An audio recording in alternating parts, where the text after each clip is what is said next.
Hello, it's Dina Mitchell at the Realize Foundation, and I'm here with Linda Lauridsen, who is one of our authors for the September 2022 book.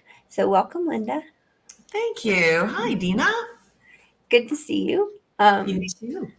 So, if you are watching this and don't know what this is all about, we are publishing the second Scars to Stars book, which benefits the Realize Foundation, which is all about suicide prevention.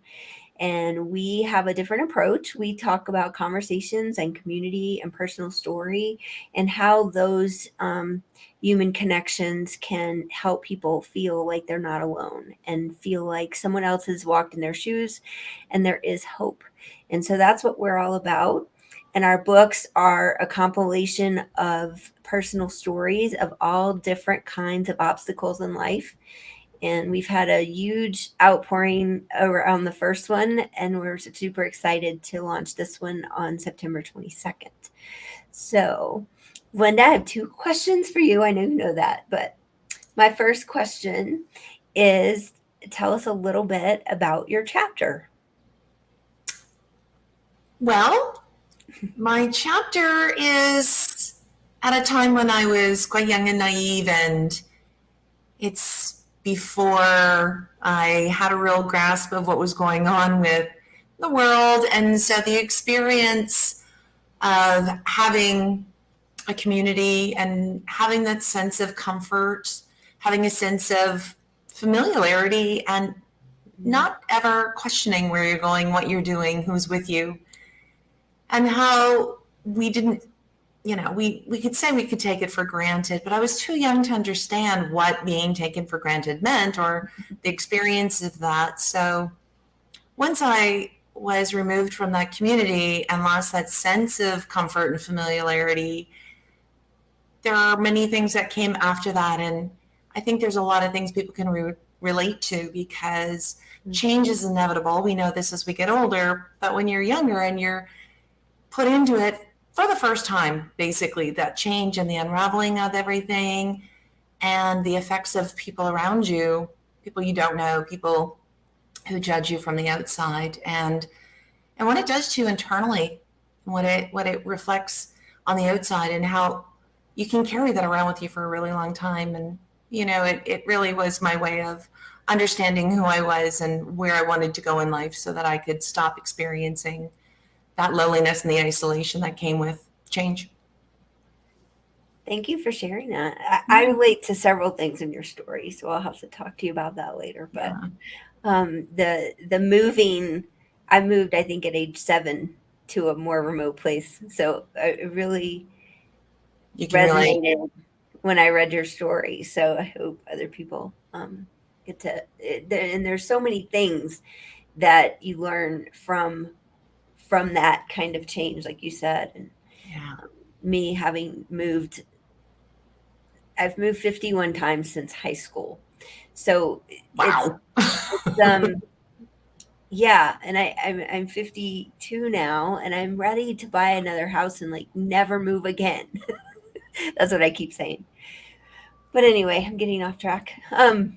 So my second question for you is, what was your experience like writing your story and being part of this project? Mm. When you asked me to be a part of this, I can honestly say I didn't know what I was signing up for. There was a lot of things, I think, as entrepreneurs, we're like, okay, I want to write a book and I want to do this and I want to do that. And we have a list of things we want to do. And when presented with them, quite often we often say yes and then figure it out after. And when you said just share a story from your life, I wasn't really sure where to begin. And I had to do a bit of deep dive to try to figure out, there's big ones, there's little ones. I think that there's outside scars and inside scars that we could all choose. And when I started writing this story, it started to unravel for me. And the more I went into it, the more I started picking up nuances and feeling and going through emotions again as the older me, that I could process it now and I could understand it better now. And yet I allowed that 8-year-old in me, 11-year-old in me, the voice to say, I really felt isolated. I felt alone. I felt humiliated. I felt embarrassed. And allow her to talk. Allow that little person inside of me to say, hey, you know what? This is where I was at that time. It had never occurred to me to share from that perspective before. We all tell stories like, oh yeah, once upon a time, and yeah, that happened to me in the past, and we skim over it. And so this really gave that little girl inside me the chance to share and give her a voice, and allow her to say how she felt and be heard. And it was some of the greatest emotions I let go of and allowed to come out. It was great journaling, to be honest. I'd never really understood the concept of a story, to share your story and the impact that it can have by sharing it. It was vulnerable, but it was also extremely healing, really, really cathartic. Yeah. I'm so glad to hear that. Yeah. We were talking earlier with Christy, and we were saying the same thing, how we share our story because we think it can help someone else, and we don't realize how much it's going to help us. And I think that journaling did that for me before all of this craziness started. I started journaling after I closed my business in 2020, and I said on the first book launch, people kept telling me you should journal, you should journal. I was like, I don't have time for that. But when I started doing it, it really changed everything, because it was like that overwhelm and exhaustion and sometimes depression and not sleeping well and all these things. It's because we have so much going on in our head, and when we journal, we get it out of our head, and it helps us process it, and it helps us to move on, and it helps us to have a different outlook on things. And it Yeah. changed my life for sure. It really did. I read the story to my daughter, and it was probably not a story I'd shared with her. And she has a great grasp of English and grammar, and she's always been my editor if I was ever to write an article or something. And I have no formal training on writing, and as much as I really enjoy creative writing, I certainly didn't have any background. So she would be polite and kind of say, oh yeah, that's good, Mom, and you kind of get that, oh, okay, I guess I need to work on this. And I read the story to her, and was very vulnerable because I was reading it from the 11-year-old's perspective and sharing it to her as a child. And sometimes we forget that, we're tapping into other people's, stuff that is meeting them at where they are. And maybe they don't realize that's where it was. And we talked afterwards, and she said, where'd that come from? And so we got to be able to have a conversation about the story, have a conversation about where I was at, what was going on. And then I read it to my best friend who was in the story. And, those were the two most important people in my life who I know had my back. And if they said to me, okay, forget it, you're not writing that story, you're not submitting that story, I was going to take them at their word, right? I'd be like, okay, find something else. And I don't think that they realize, and nobody does, the story that we tell ourselves inside and our interpretation of a story and the interpretation of the way that we see things is always, it's going to ebb and flow, right? It's ebb and flow, and it's going to change over time. But identifying the emotions and getting those out, to your point of what you were saying about getting stuff out of your head, you don't realize that they just, they attach tentacles around your heart. And you releasing that stuff finally gives you a place to, breathe deeper, and then achieve that goal of sharing a story and creating another community of people who feel like they can put their hand up and say, I have a story and I'd like to share it too. Absolutely. That's the purpose. That's why we're here. I think it's the reason this whole journey started was because I spent 23 years being silent about a suicide attempt. And the thing that brought me out of that was losing a friend that I'd known for a long time. And some of you listening may know the story, but to make a long story short, the feeling I had when my friend died and that I felt like I could have helped him, that fueled all of this, because I did not ever want to be in another situation where I had someone who knew me who felt like they had no reason to live and I had not reached them with a message. And so that's what started this whole journey. And I think that, for me, the reason I stayed silent for so long is because I didn't feel like it was okay to talk about it. I didn't feel like anybody wanted to hear it. I didn't, it's not that I didn't think anybody else in the world felt like I felt, but I just never had the right outlet in my life to Yeah. have the conversation.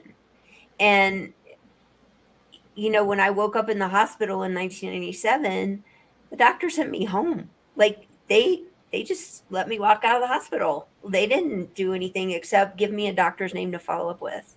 And all he wanted to do was put me on medication. Wow. And so nobody gave me a diagnosis. Nobody was like, why are you feeling, there was Mhm. no evaluation, I guess, in a sense that they would have evaluated a broken arm or something else.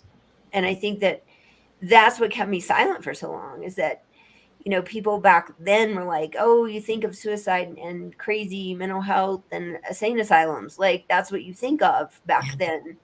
And I think we've come a long way, and I think we still have a long way to go. Yeah. But like you're saying, it could be as much as, it could be a kid being bullied in school, and it can be a business owner who is at the end of their rope and in financial stress, and it's affecting their family and they don't know what to do. I mean, there's such a large spectrum of people who deal with suicidal ideation. And my feeling is that we need a hotline, we need therapists, we need medications for certain people that need those things. But my picture of the broader human race is that human connection, connecting with someone else who has a similar story, connecting with someone and having a conversation that has been where you are, changes everything. Everything. Everything. Knowing you're not alone is, it's always a soul to soul connection. We walk past people and we can smile at them, but you want to just know that you've got that connection to somebody, and it doesn't necessarily need to be in your space. Just knowing that there's a story out there that's similar, that somebody else understands what you're saying and gets where you're coming from, and it is, it's just such an honor to be a part of this book, Dina, because as much I kind of focused on isolation and humiliation, because that I didn't realize how big a piece that was when I was growing up.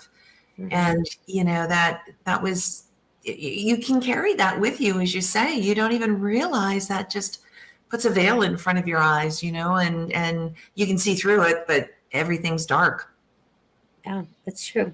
And I Yeah. think there's lots of different things that make us isolate, and once we do, it's harder to get out of that trend or that routine that we've programmed for ourselves. Yeah. And it's true.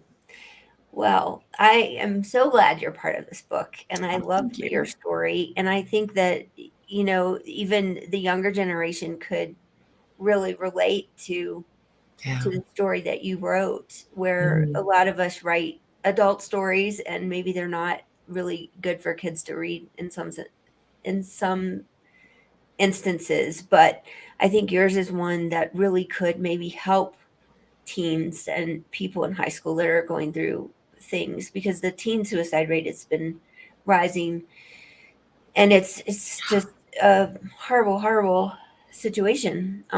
There's a big event happening on September 10th that's really targeted to teens. That's not our organization, but it's someone who I've been in touch with, and I'm going to be promoting that on our channels too, because I Yeah. think it's really important. Yeah. But that's not my expertise to talk to younger people about this.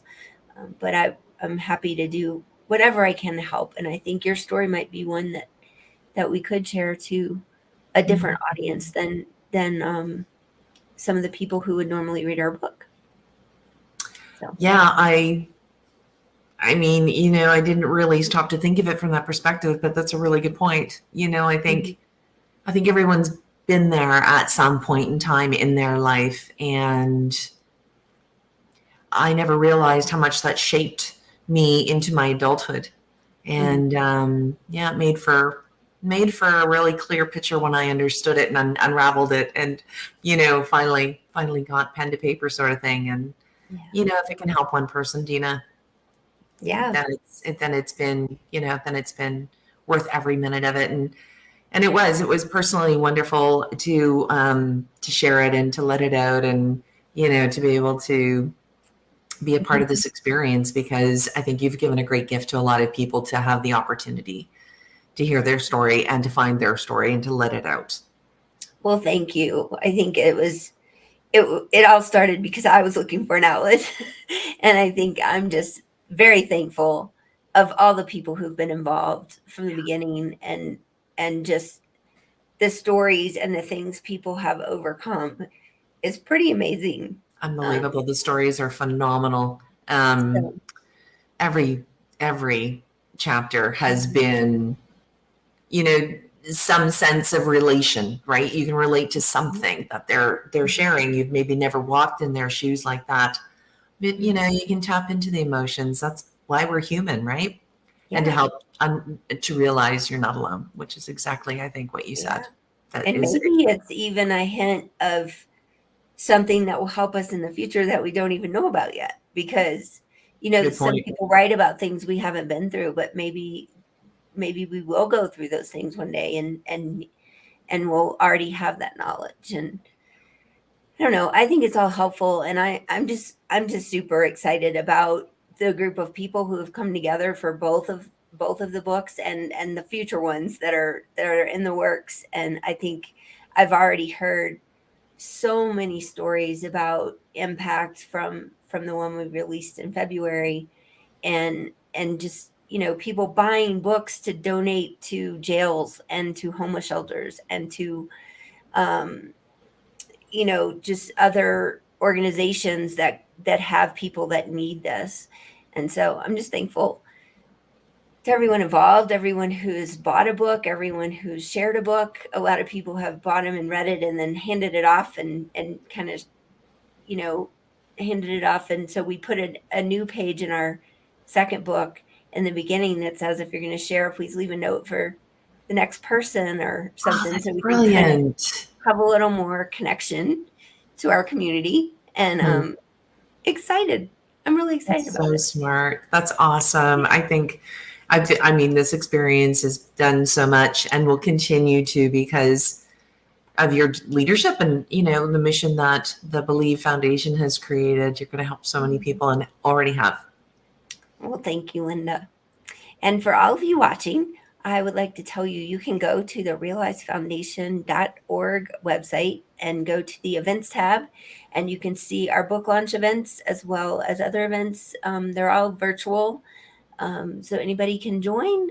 You can join for free. You can join for a donation. It's completely up to you. And we would love to see you there.